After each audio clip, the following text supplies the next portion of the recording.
Carnally minded is when you're thinking more in lines with taking care of yourself. You're thinking more in lines with gratifying what you feel like are your needs. You're protecting your ego, all of these kinds of things, because all of that comes out of the world system. And, we've all grown up in the world system. We went to school, went to high school, went to college. We learned from our families. We've got customs, we've got traditions. And so sadly, coming to Jesus, this journey that we make immediately begins with renewing our mind. And in time, as we renew our mind, we establish our hearts. And if you're interested in discovering more about that, you can get my book on establishing our hearts, because I'm telling you, until we establish our hearts, we'll always be up and down, on and off, wavering and back and forth.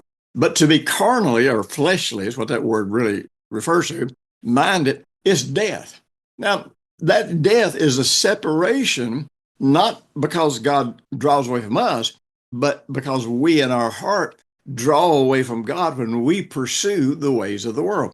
Now, so what are we separating ourselves from?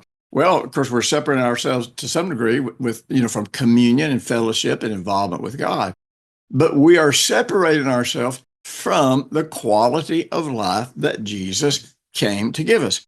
So to be fleshly minded is separation from this life. And you say, well, how do you know that's what this is talking about? Well, several reasons, but it goes on to say, but if you're spiritually minded, it is life. And that's that word Zoe. It is the quality of life that Jesus has come to give us. And it is peace.